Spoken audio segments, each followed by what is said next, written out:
आज की इस वीडियो में हम बात करने वाले हैं आपके चौथे प्रोजेक्ट के बारे में जो कि रॉक पेपर सिजर गेम से रिलेटेड है।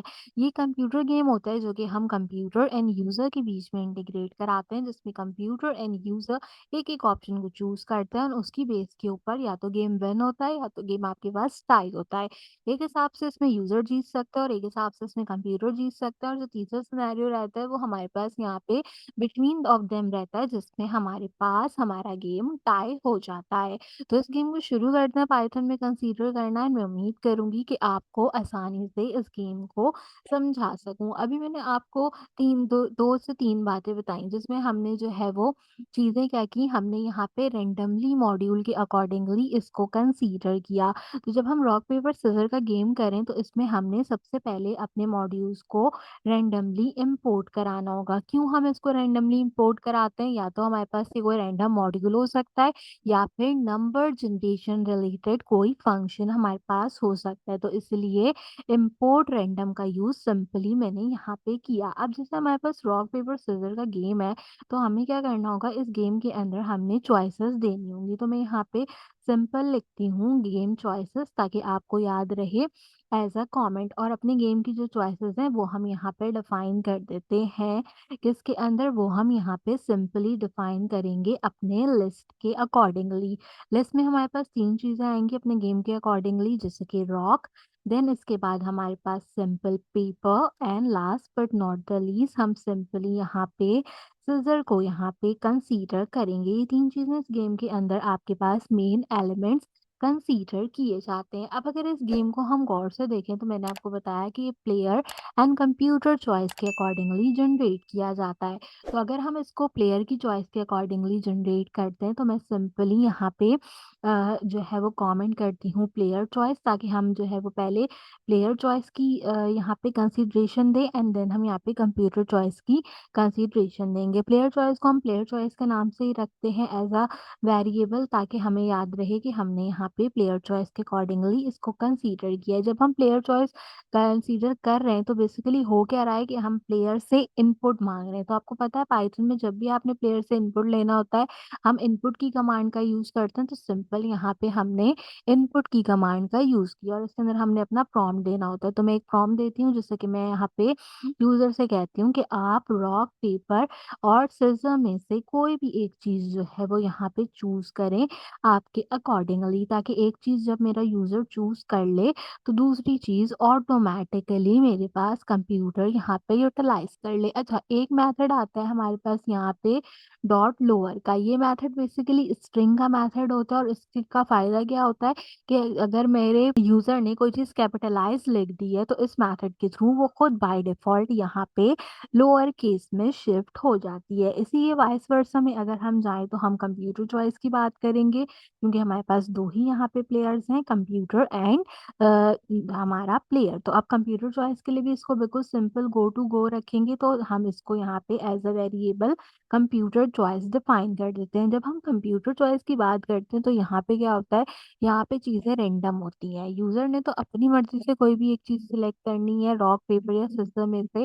कंप्यूटर ने क्या करना है, उसने रैंडमली जो है वो खुद से चूज़ करना है। उसमें क हम उसको बोलेंगे नहीं कि आप जो है क्या कहते हैं कंसीडरेशन करो। वो उसके पास यहाँ पे आइडियोलॉजी है कि वो तीनों में से कोई भी एक चीज़ चूज़ करेगा। तो उसके लिए मैं सिंपल यहाँ पे रैंडम का यूज़ करूँगी और रैंडम के साथ मुझे किसको कॉल करना होगा, रैंडम के साथ मुझे सिंपल चॉइस को यहाँ पे कॉल करना होगा। जब आपको पता है कि हम कंसिडरेशन कराते हैं अपने पास चीज़ों की, तो हमने क्या करना होता है कि हमने स्टेट के अकॉर्डिंगली यहाँ पर इनको सपोर्ट लेंथ गेट आइटम्स कराना होता है। इसका मतलब क्या होता है कि random element non empty sequence से कंसीडर होंगे। ये नॉट एम्प्टी सीक्वेंस कहाँ से आ रहा है? ये जो मैंने लाइन नंबर 117 के अंदर चॉइसेस दी हैं रॉक पेपर सिज़र, यहाँ से ये चीज़ें कंसीडर की जाएँगी। तो ये एक सिंपल सा हमारा जो है वो यहाँ पर इनपुट है हमारे रॉक पेपर सिज़र गेम से रिलेटेड। अब हमने इनपुट तो कंसीडर कर लिया। Now what is the another thing? The another thing is कि हम विनर कैसे डिसाइड करेंगे ना, तो हम विनर डिसीजन को जो है वो अब कंसीडर करेंगे। विनर डिसीजन जो होगा वो बेसिकली क्या होगा, वो हम रखेंगे इफ एल्स की कंडीशन के ऊपर। इफ एल्स की कंडीशन के ऊपर क्यों रखते हैं इस विनर डिसीजन को? जस्ट बिकॉज़ ये हमारे पास यहाँ पर इफ एल्स की कंडीशन के अकॉर्डिंगली वर्क करता है। अब मैं यहाँ पे कुछ कंडीशन लगाती हूँ। मैं कहती हूँ कि अगर मेरे पास प्लेयर चॉइस यहाँ पे बराबर हो जाए किसके, कंप्यूटर चॉइस के, ठीक है? अगर हम अपनी कंडीशन देखें तो 2-3 कंडीशन हो सकती है ना, जिसमें सबसे पहली कंडीशन ये हो सकती है कि दोनों चीज़ें जो हैं वो एक दूसरे के बराबर हो जाएँगी। तो उस केस में आपने क्या करना है, उस केस में आपने प्रिंट कराना है, क्योंकि आपको पता है कि जब आप पाइथन में कोई चीज़ प्रिंट कराना चाहते हैं तो हम प्रिंट की कमांड का यूज़ करते हैं, और अगर हमने कोई चीज़ इनपुट लेनी होती है तो हम इनपुट की कमांड का यूज़ करते हैं। हम इसमें एफ स्ट्रिंग का यूज़ करेंगे, एंड इस गेम को मैं थोड़ा रोमन नोटबुक में रखूँगी ताकि आपको आसानी रहे। तो मैं यहाँ पे कहती हूँ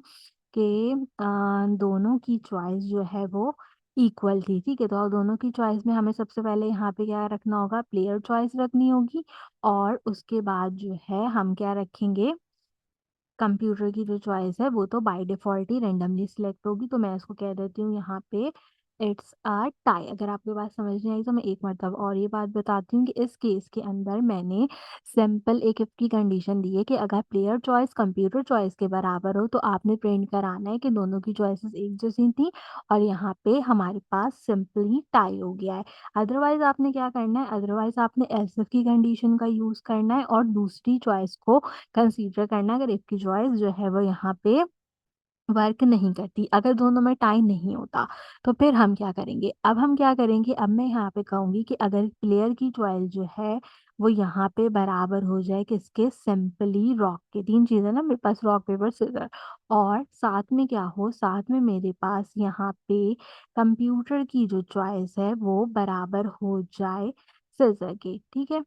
अब इसमें क्या होगा कि इसमें देखो, एक-एक करके अब मुझे इसको बताना पड़ेगा कि प्लेयर ने क्या चीज़ चूज़ की, कंप्यूटर ने क्या चीज़ चूज़ की, तो उसके अकॉर्डिंगली हमने इसको प्रिंट कराना होगा। अब अगर प्लेयर जो है वो रॉक चूज़ करता है और कंप्यूटर जो है वो सिल्वर चूज़ करता है, तो उस केस के अंदर क्या होगा, उस केस के अंदर मेरे पास जो प्लेयर होगा वो जीतेगा। अब ये वो वाली कंडीशन है जो मैं खुद से लगा रही हूँ इसके अंदर, ठीक है? प्लेयर जो है वो यहाँ पे जीतेगा अगर वो जो है चूज़ कर लेता है रॉक। अगर प्लेयर ने रॉक चूज़ किया तो कंप्यूटर कुछ भी चूज़ करे सीज़र या पेपर में से वो लॉस करेगा और प्लेयर लाज़मी जीतेगा। और आखिर में क्या लिखा आएगा? आखिर में यहाँ पे लिखा आएगा बीट्स, और बीट्स के अंदर हम ले लेंगे सिंपल कंप्यूटर की चॉइस को। हमारे पास यहाँ पे जब हमने कोई चीज़ डिप्लॉयमेंट में देनी होती है अपने सेंटेंस के बीच में, तो हम एफ स्ट्रिंग का यूज़ करते हैं, जिसके लिए हम एफ का वेरिएबल यहाँ पे यूटिलाइज़ करते हैं।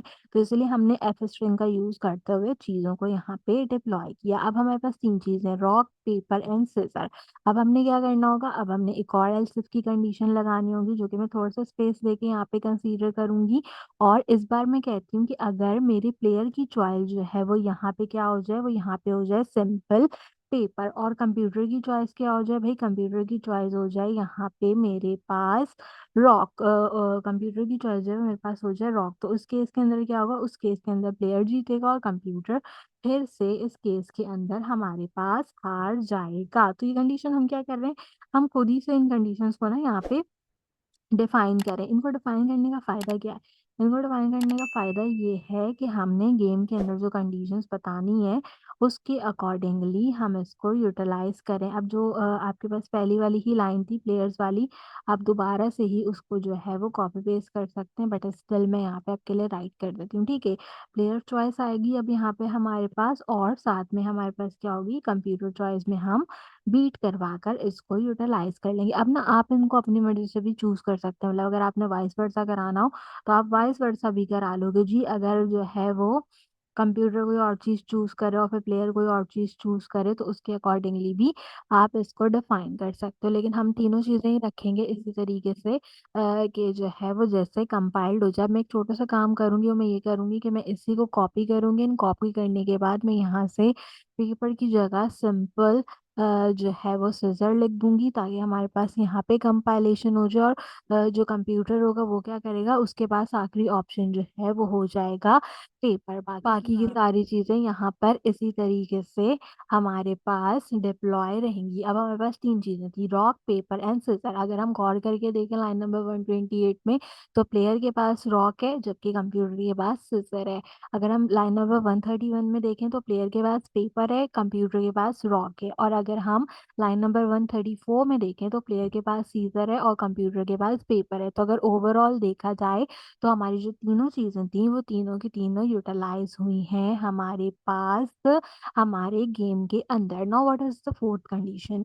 एक्चुअली 4 कंडीशन हमने ऑलरेडी लिखी हैं। इसके बाद हमारी लास्ट बाय डिफ़ॉल्ट कंडीशन होती है जो कि होती है एल्स की कंडीशन। तो ऐसी कंडीशन के बारे में भी बात कर लेते हैं यहाँ पर कि एल्स में बाय डिफ़ॉल्ट कंडीशन क्या होती है। अगर इनमें से कोई भी कंडीशन रन नहीं करती तो उस केस के अंदर हम सिंपल क्या करेंगे, उस केस के अंदर हम सिंपल एक स्टेटमेंट प्रिंट कराएँगे जिसके अंदर मैं एफ स्ट्रिंग को यूज़ करते हुए बताऊँगी कंप्यूटर विन्स, ठीक है? यहाँ पे मैंने सिंपल कंप्यूटर विन्स करा लिया। अगर जो है वो प्लेयर की कोई भी कंडीशन आपके पास वर्किंग नहीं करती तो लास्ट ऑप्शन क्या है? लास्ट ऑप्शन ये है कि कंप्यूटर जीतेगा। इसके अंदर कंप्यूटर चॉइसेस जो हैं वो हमारे पास कंपाइल की जाएँगी और इस बार क्या होगा कंप्यूटर जो है वो बीट्स कर देगा किसको? वो हमारे पास यहाँ पे बीट्स कर देगा प्लेयर की चॉइस को। एक्चुअली ये वाइस वर्सा चल रही है। कि एक चॉइस आपने करनी है, एक चॉइस कंप्यूटर ने करनी है एंड देन फिर हमारा जो पूरा प्रोजेक्ट है वो यहाँ पे यूटिलाइज़ हो जाएगा। तो इस तरीके से हमने अपना सिंपल रॉक पेपर सिज़र का एक गेम कंसीडर कर लिया है। अब हम जो है वो इस गेम को रन करके देखते हैं। मैं ये वाले इमोजीज़ हटा देती हूँ ताकि हमारे प्रोग्राम के अंदर किसी किस्म का कोई एरर नहीं आए। अब हम इसको रन करके देखते हैं कि क्या ये हमारे पास यहाँ पे वर्किंग करता है। सबसे पहले हम क्या करते हैं पाइथन की एक्सटेंशन के थ्रू इस प्रोग्राम को रन करते हैं तो इसने मुझसे पूछा इंटर रॉक पेपर और सिज़र। अब हम जो है ना अपने कंडीशन वाइज़ चलते हैं। हमारे पास अगर हम टाई की कंडीशन को हटाएँ यहाँ से तो पहली कंडीशन क्या है कि प्लेयर ने क्या चीज़ चूज़ करनी है, प्लेयर ने चूज़ करना है रॉक। तो सिंपल मैं रॉक चूज़ करूँगी। तो इसमें इसने क्या कहा computer wins papers beat the rocks. इसमें क्या हुआ कि कंप्यूटर जो है वो विन कर गया और हमारे पास जो प्लेयर था वो लॉस कर गया। क्यों? क्योंकि जो रैंडमली हमारे पास जो सिलेक्शन की गई थी, जो हमने ऊपर की तरफ डिफाइन किया अपने पहले लाइन में इम्पोर्ट रैंडम में, तो उसमें करेक्ट आंसर जो है वो क्या चूज़ किया गया? वो चूज़ किया गया था हमारे पास यहाँ पर सिज़र्स, ठीक है? तो इसलिए क्या हुआ कि हमारा कंप्यूटर जो है वो जीत गया और हमारा पेपर जो हमारा यहाँ पे यूज़र था वो हार गया। अब मैं दोबारा से जाती हूँ और अब हम दूसरी कंडीशन को रन करते हैं जैसे कि मैं यहाँ पे पेपर की कंडीशन को रन करती हूँ तो इसमें भी कह रहा है कि कंप्यूटर जीत गया और सीज़र्स ने किसको बीट कर दिया? उसने बीट कर दिया पेपर को। अब हम अपनी तीसरी कंडीशन को दोबारा से रन करते हैं और देखते हैं कि क्या यूज़र जीत पाता है। तो इस बार जो है वो मैं यहाँ पे सिंपल सीज़र्स का यूज़ करती हूँ तो इसने कहा कि दोनों की चॉइसेस जो है वो हमारे पास सीज़र्स थी। तो दोनों में क्या हुआ कि दोनों हमारे पास टाई हो गया। तो अगर हम एक तरीके से देखें तो हमारा प्रोग्राम कंप्लीटली वर्क कर रहा है।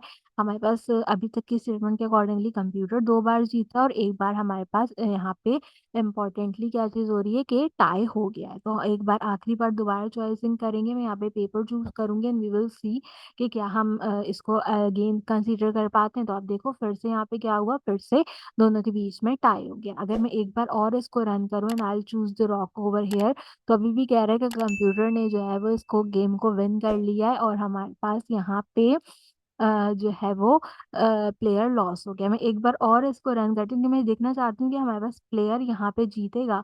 हमारे पास प्लेयर जो है वो किस निच पे आके जो है वो यहाँ पे जीतता है। मैं ये चीज़ जो है वो यहाँ पे कंसीडर करना चाहती हूँ। तो मैं 2-3 बार इन ऑप्शंस को ट्राई करूँगी। तो देखो हर बार टाई हो रहा है या तो हर बार क्या हो रहा है कंप्यूटर जीत रहा है। यानी कि प्लेयर का जो चांस है ना वो यहाँ पे अप्रॉक्सिमेटली हमारे पास कम चांस लेकर आ रहा है। लेकिन चलो अच्छी बात है कि आखिरी बार प्लेयर का चांस आ गया है।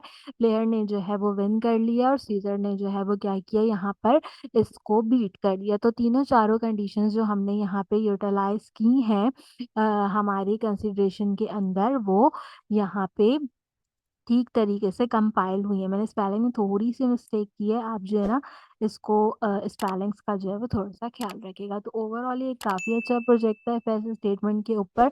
मैं उम्मीद करती हूँ कि ये आपको पसंद आया होगा। अगर आपने कोई भी वीडियो मिस की है अपनी पाइथन क्लास से रिलेटेड तो आपको मेरी प्लेलिस्ट के अंदर मिल जाएगी। सो मेक श्योर कीजिए कि इस प्लेलिस्ट को लाज़मी चेक आउट कीजिए एंड अगर आप क्वार्टर 3 या क्वार्टर 1 के अंदर हैं तो इस प्लेलिस्ट के अंदर आपकी all projects and zoom classes available हैं।